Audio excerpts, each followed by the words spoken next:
Karibu sana kwenye YouTube channel yetu. Mimi ni Dr. Elizabeth Lema. Sasa leo tunaongelea jinsi ya kutunza afya yako unapokuwa, ili unapofika utu uzima, Mungu akikusaidia ukiwa hai, uwe na afya nzuri. Tuangalie mmea au mbegu. Tuchukue kama unapanda mti. Ukipanda mti au ukipanda mbegu kwenye ardhi, tuchukue mbegu. Ukipanda mbegu kwenye ardhi, unafunika na udongo. Ukifunika na udongo, hauji kila siku kuchungulia kama ile mbegu imekua au haijakuwa.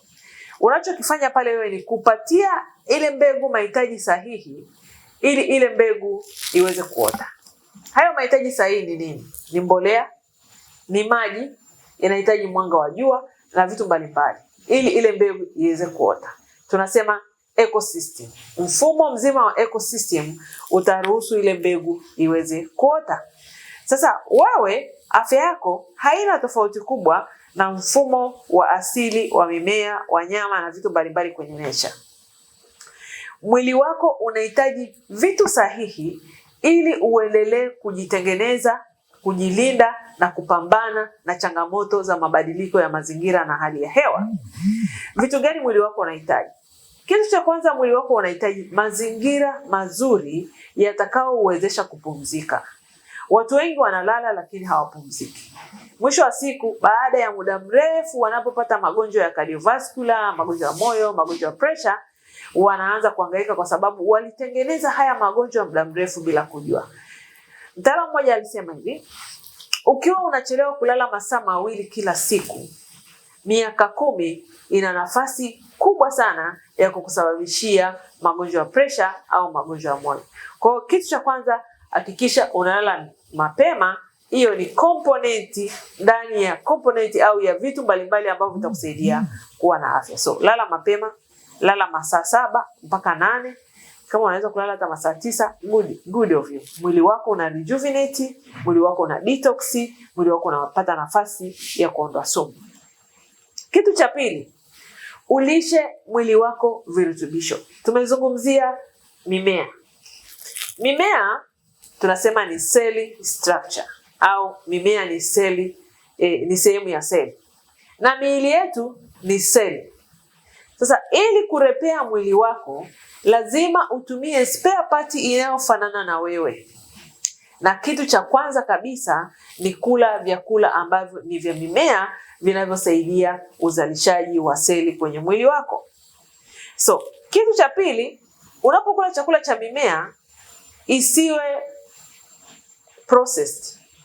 Nikisema isiwe processed namaanisha kama umekula chungwa, unalimenya lile chungwa, unakula kile chakula chake cha ndani. Maana yake unapata nyuzi, unapata vitamin C, unapata some antioxidant ya kutosha. Na zile nyuzi zinausaidia mmeng'enyo wako. Kwa hiyo hakikisha unakula whole food au chakula kilicho kamilifu. Na kitu kingine ambacho unatakiwa kufanya ni kuheshimu mifumo ya misuli. Watu wengi sana wanakaa sehemu moja muda mrefu. Hawafanyi mazoezi, hawatumii miili yao. Misuli inachukua haitumiki, mwisho wa siku inajifunga au inatengeneza chronic inflammation. Hii ni sababu kubwa sana ya magonjwa ya mfumo wa maisha. Kwa unapoendelea kuwa mtu mzima, kumbuka unachokiona kwenye afya yako leo ni matokeo ya miaka 10 iliyopita. Mfumo wa maisha uliokuwa unaishi, uchaguzi wa vyakula ulivyokuwa unakula na vile ulivyokuwa unatumia mwili wako. Kwa hiyo ili wewe uwe na afya miaka 10 ijayo, lazima ufanye mabadiliko leo. Kwa hiyo tumia misuli, fanya mazoezi, fanya activity, nenda shambani kama wewe ni mkulima, kama wewe ni mtu wa ofisini, tenga muda wa mazoezi. Hii itakusaidia sana kulinda afya yako. Nimesema mwili wako ni mkusanyiko wa vitu vya asili. Kama vile unavyoona unaotesha mmea, unaupa maji, unaupa mbolea, unapata hali ya hewa nzuri, sehemu ambayo inaruhusu kukua. Mwili wako unahitaji vitamin D. Wale wenzangu ambao tunaingia ofisini asubuhi, tunatoka jioni, hatuna muda wa kupata jua la nje.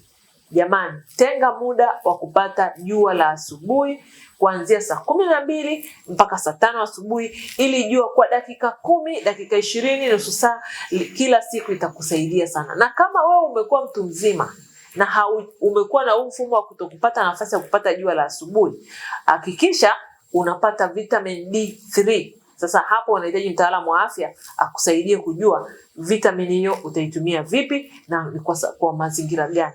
Uwe una sukari, uwe una pressure, uwe na ugonjwa wa moyo, vitamini unahitaji. Uwe na magonjwa yote ya mfumo wa maisha, vitamini D ni kitu unakihitaji sana. Kwa sababu kama upati jua la nje, utakuwa na changamoto nyingi za anxiety, hormone imbalance, hizo sleeping disorder, changamoto za kukosa usingizi utakuwa nazo kama una upungufu wa vitamin D.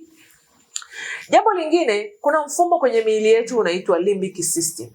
Huu ni mfumo wa emotions, huu ni mfumo wa fahamu ambao unatufanya kufanya maamuzi mbalimbali kwa utulivu. Huu ni mfumo unaoamua hisia zako, unajisikiaje? Hapo ulipo sasa hivi unajisikia furaha au unajisikia huzuni?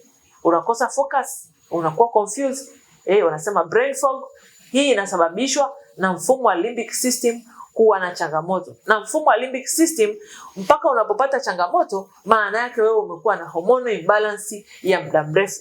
Sasa hivi kuna jambo la changamoto ya afya ya akili. Hilo ni jambo ambalo unatakiwa kulifanyia kazi, kuhakikisha kwamba mifumo yako ya mwili ina balance, kwa kubalance hormone na kubalance mfumo wa limbic system.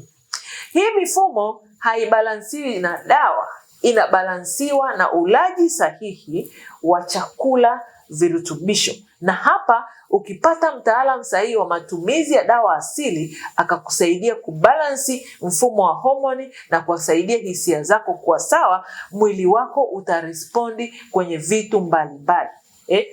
Gut brain axis, mfumo wa mmeng'enyo unapoingiliana na brain yako, unakusaidia wewe kuweza kufanya maamuzi sahihi. Kwa hiyo hii mifumo inashirikiana, hormonal system, yani endocrine system, limbic system, gut brain axis. Hii ni mifumo ambayo yote inashirikiana kwenye issue ya hisia. Ndio maana mtoto akianguka, kama wewe ni mama, unaona tumbo lako mpaka tumbo limeniuma, au mtoto akiumizwa mpaka tumbo limeniuma, kwa sababu ile hisia zako ziko deep in, ndio maana unazisikia tumboni, au tunasema kwenye gut.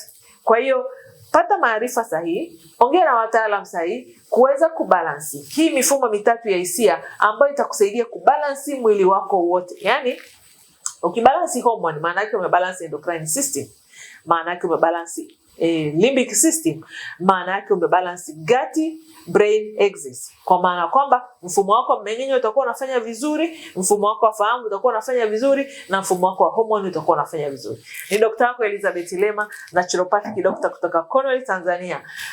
Namba zetu za simu ziko hapo chini. Ukitaka kupata huduma zetu, uwasiliana na sisi. Tembelea website yetu kwa maelezo zaidi. Kumbuka, Cornwall Tanzania Naturopathic Institute tunapokea wanafunzi kwa mwaka wa kwanza certificate. Asante sana.